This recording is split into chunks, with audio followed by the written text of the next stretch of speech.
Alright, this is Demino No, with part he 6. refused to believe it. He couldn't man. accept it. His Oh, own the Stanley life parable? in someone else's control? Pirate? Never. Weird. It was unthinkable, wasn't it? Was it so- even possible? Had he truly spent his Eventually entire I life won the utterly game blind to the one way, world? but not the real way. But here got was the nuked. proof. The heart of the operation. Controls labeled with emotions. Happy, or sad, or content. 042. Walking, eating, working. 052. All of it monitored and commanded from this 0521. very place. And as the cold reality of his past began to sink in, Stanley decided that this 14. machinery would never again exert its terrible power over another human life. For he would dismantle the controls once and for all. I'm gonna look really close. For any clues.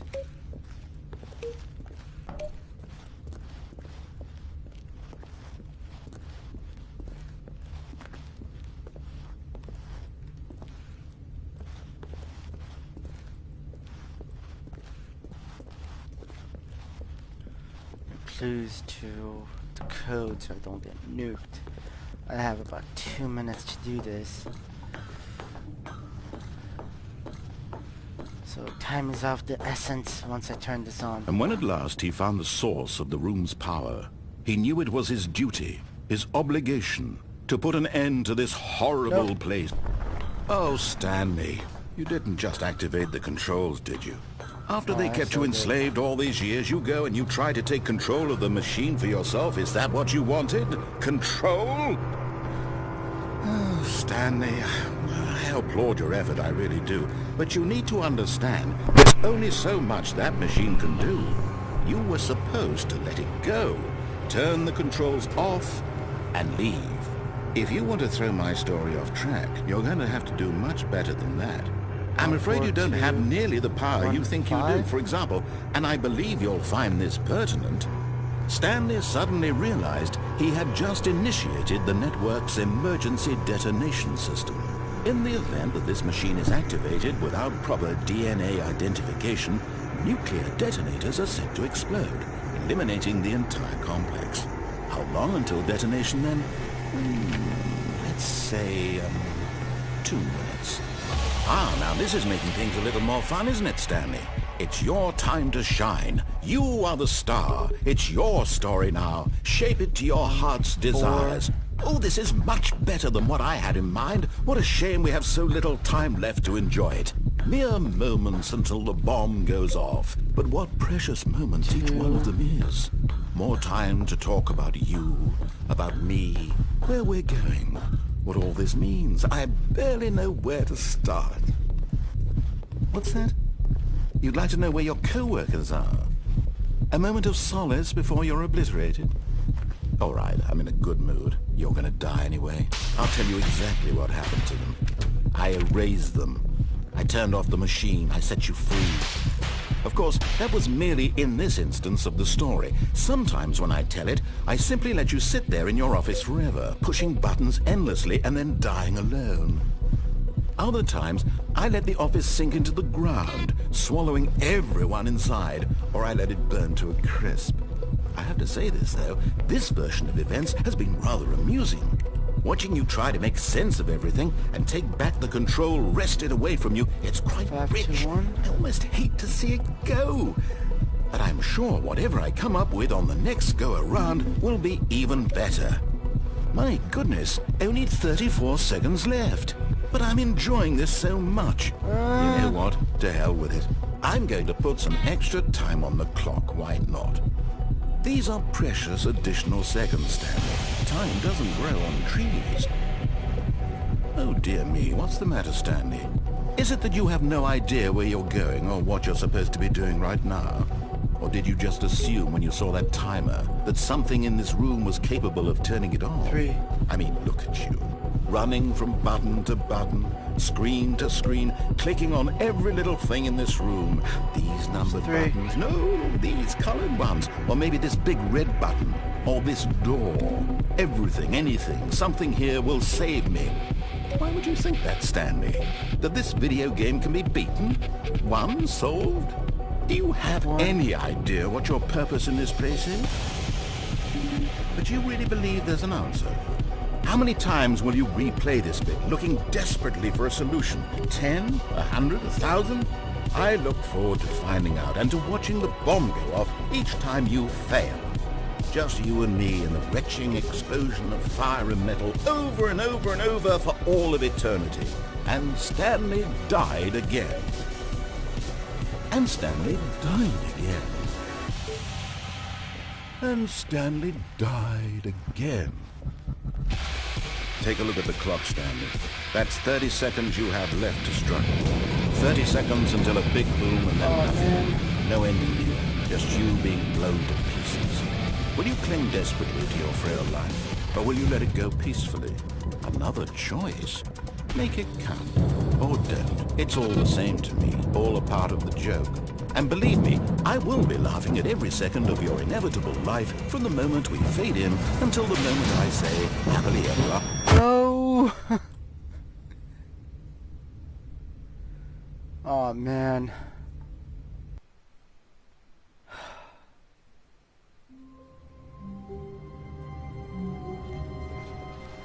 Even now, Stanley's office was a distant memory. What did it look like? There was a computer, perhaps, and a painting. Was it a painting or a photo? He could no longer recall. My head hurts. I wasn't there. I hate Mondays. I hate Mondays too.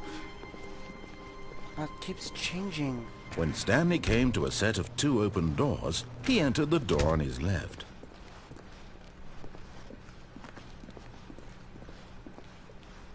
Yet there was not a single person here either.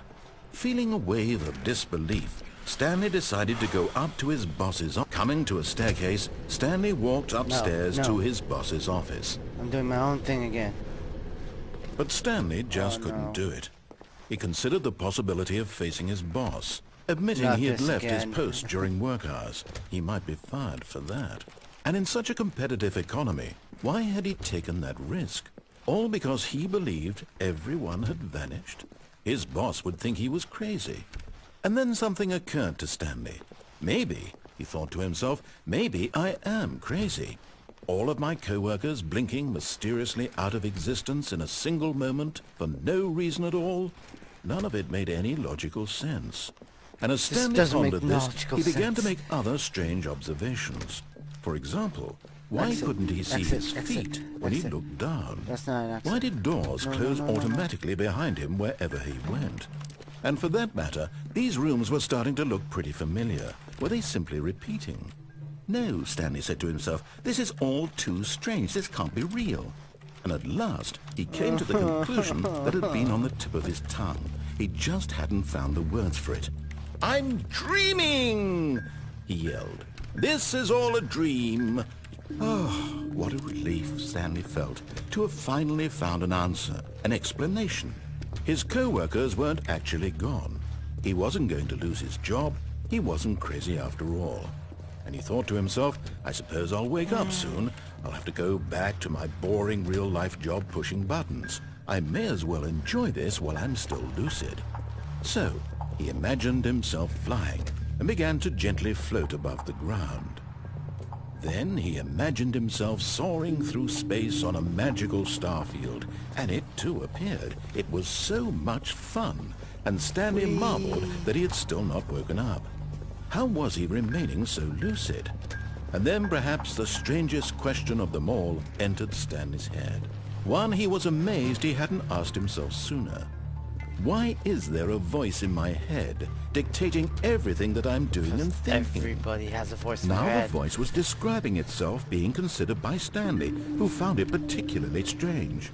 I'm dreaming about a voice describing me, thinking about how it's describing my thoughts, he thought. And while he thought it all very odd and wondered if this voice spoke to all people in their dreams, the truth was that, of course, this was not a dream. How could it be? Was Stanley simply deceiving himself? believing that if he's asleep, he doesn't have to take responsibility If I for go himself. backwards. Stanley is as awake right now as he's ever been in his life. Now, hearing the voice speak these words was quite a shock to Stanley. After all, he knew for certain, beyond a doubt, that this was in fact a dream. Did the voice not see him float and make the magical stars just a moment ago? How else would the voice explain all that? This voice was a part of himself too. Surely, if he could just... He would prove it. He would prove that he was in control, that this was a dream. So he closed his eyes gently, and he invited himself to wake up. He felt the cool weight of the blanket on his skin, the press of the mattress on his back, the fresh air of a world outside this one. Let me wake up, he thought to himself. I'm through with this dream. I wish it to be over. Let me go back to my job. Let me continue pushing the buttons. Please, it's all I want. I want my apartment, and my wife, and my job. All I want is my life exactly the way it's always been. My life is normal. I am normal. Everything will be fine. I am okay. No, you're not, bro. No, you're not. Stanley began screaming. Please, someone, wake me up. My name is Stanley. I have a boss. I have an office. I am real. Please, just someone tell me I am real. I must be real. I must be. Can anyone hear my voice? Who am I? Who am I? Very And nice. everything went black. Boom. And I died. Third time. This is the actually story fifth of a woman time, named sixth Mariella. times. I don't even know. Mariella woke up on a day like any other.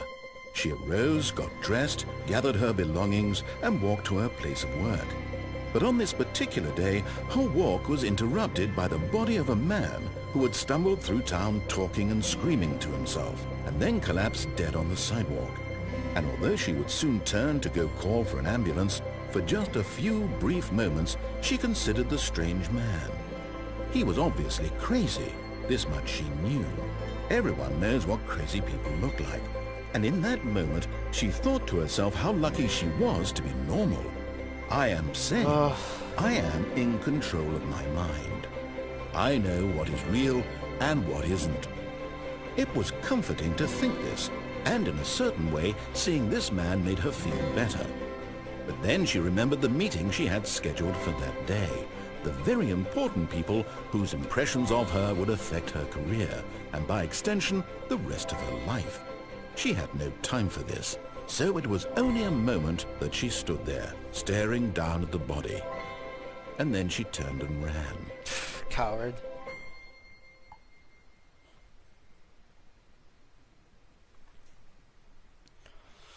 Alright, well, I'm definitely gonna end this and this is the Stanley Parable. And yeah, I need to definitely take a break right now. Thank you again so much for watching. I still need to think about where that code could be. Don't forget to like and subscribe at the very bottom. This is Demon L signing off, and I'll see y'all later.